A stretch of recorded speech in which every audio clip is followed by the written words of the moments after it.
बड़े सीनियर लोगों के आवाज़ पर हम लोग फिक्र करते हैं और कौम के दर्द रखते हुए जमा होते हैं। अगर इस देश के अंदर दलित के हक के लिए अगर दलित लीडर आवाज़ उठा सकता है, चाहे वो किसी भी पार्टी में हो, वो अपनी कौम की बात करता है, तो मुसलमानों को भी ये हक है, चाहे वो किसी भी पार्टी में रहे, वो अपनी कौम की बात करे।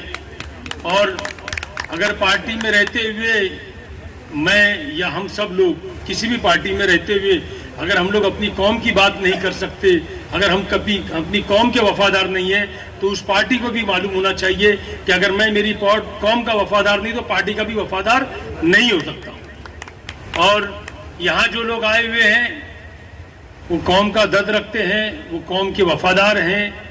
बम्बई शहर में लोगों के पास वक्त नहीं होता है, सबके पास अपनी अपनी मसरूफियत होने के बावजूद ये कौम का दर्द है जो लोगों को यहाँ खींच लाया है। अगर आज के हालात देखें तो नबी का नाम लिए बगैर हम मुसलमान नहीं हो सकते, नबी का नाम लिए बगैर हमारी नमाज कबूल नहीं होती, नबी के नाम की नबी के लिए की शान में गुस्ताखी हो रही है। ये कौम कहती है कि नबी के नाम के लिए, नबी की शान में गुस्ताखी के लिए हमारी आल औलाद कुर्बान।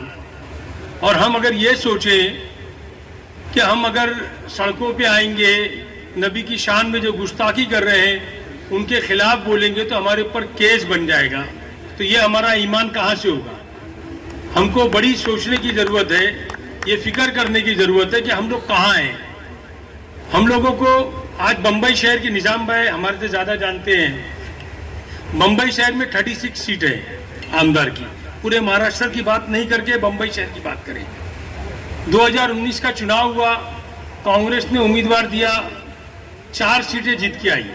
मलारते असलम से चुन के आते हैं, आमीन पटेल मुंबा देवी से चुन के आते हैं, जिशान बांद्रा से चुन के आते हैं, वर्षा गायकवाड़ जो कांग्रेस की अध्यक्ष है वो धारावी से चुन के आते हैं। वहाँ भी मुस्लिम अक्सरियत इलाका है। अगर मुस्लिम अक्सरियत इलाके से वर्षा गायकवाड़ आमदार हो सकती है तो मदनपुरा जैसे इलाके से कोई मुस्लिम उम्मीदवार क्यों नहीं चुन के आ सकता है, यह सोचने की जरूरत है। हम लोग अगर मनोज जामशुक्कर जैसे को नागपाड़ा इलाके से नगर सेवक बना सकते हैं तो कोई पॉलिटिकल पार्टी लालबाग एरिया से किसी मुस्लिम उम्मीदवार को क्यों नहीं चुन के लेके आती है। हमारी शिकायत इस चीज की है। हम किसी मजहब के खिलाफ नहीं है, हम किसी पार्टी के खिलाफ नहीं है। हमारा मानना यह है कि हमारा जो हक है, हमारा जो अधिकार है, हम जिस अक्सरियत में रहते हैं तो हमारे हक के मुताबिक हमको पार्टी को आगे बढ़ के उम्मीदवार देना चाहिए। हम लोग यहाँ किसी उम्मीदवार का या जितने लोग बैठे कोई सब लोग उम्मीदवार नहीं है, लेकिन सबको ये फिक्र है कि हमारा अगर नुमाइंदा होगा तो हमारे लिए बोलेगा, हमारे लिए आएगा। हाल ही में आप लोगों ने देखा कि पूरे बम्बई शहर में लोगों ने रामगिरी के खिलाफ, नीतीश राणे के खिलाफ और आशिमानंद के खिलाफ, नुपुर शर्मा के खिलाफ भी हम लोगों ने FIR कराने की जद्दोजहद की। हम लोगों को बड़ा अफसोस होता है जो सेकुलर पार्टियों के लिए हम लोग मेहनत करते हैं, जिस सेकुलर पार्टी के लिए रात दिन एक करते हैं, यहाँ सेकुलर पार्टी का कोई लीडर नहीं है। यहाँ पे सारे मुस्लिम नुमाइंदे हैं, कौम का दर्द रखते हैं और आए हैं। और किसके लिए आए हैं? सेकुलर पार्टी को ताकत देने के लिए आए हैं, सेकुलर पार्टी को मजबूत करने के लिए आए हैं। बड़े अफसोस के साथ सुबह मैं ये कहता हूँ, इस चीज का अफसोस है, दर्द है कि फिरका परस्त ताकि ये समझती हैं कि मुसलमानों को मारेंगे तो उनके वोट बढ़ जाएंगे, और सेकुलर पार्टी ये समझती है कि मुसलमानों को बचाने आएंगे तो हमारे वोट घट जाएंगे। तो क्या हम लोग मार खाने के लिए रह गए हैं? हम लोग ये सोचें कि अभी आज 6 महीना पहले लोकसभा का चुनाव था, तरह तरह से लोगों को, मुसलमानों को मारने का काम किया गया। तो हम लोग सोचे लोकसभा का चुनाव है, हम लोग जरा समझदारी का सबूत दें, सड़कों पे नहीं आए, एहतजाज नहीं करें। ये लोग अभी इलेक्शन है इसलिए मार रहे हैं, तो हम लोग खामोश रह गए। अब वो खत्म हुआ तो विधानसभा का चुनाव आ गया।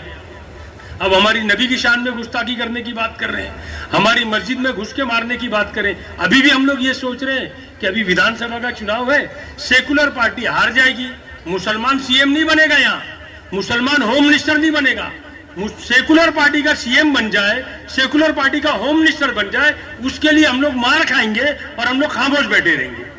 ये हमारा आलम है। तो हमको बड़ी सोचने की जरूरत है कि हम करें क्या। हम जिसके साथ में हैं, हमको ये उम्मीद है कि हम जिसके लिए काम करते हैं, जो सेक्युलर पार्टी को ताकत दे रहे हैं, उनका भी काम बनता है कि वो भी हमारे साथ कंधे से कंधा मिलाकर खड़े रहे। हमको टिकट के लिए, मुस्लिम नुमाइंदे के लिए भीख मांगने की जरूरत नहीं है। हमको हमारा हक चाहिए। और ये सेक्युलर पार्टी जानती है कि पूरे बंबई में 36 सीट में थे, 4 सीट छीन के आई थी 2019 में। उनको पता है कि मुसलमान हमारे साथ में है। उसके बावजूद अफसोस कि हम लोगों को इस तरह की मीटिंग करनी पड़ती है, हमारी बात आला कमान तक पहुंचाना पड़ती है, भीख मांगना पड़ता है कि हमारे को हमारे नुमाइंदगी दिया जाए। तो बड़ी अफसोस की बात है। और हमारे लोगों में कुछ मुनाफिक लोग भी हैं, ये भी बड़ी फिक्र की बात है।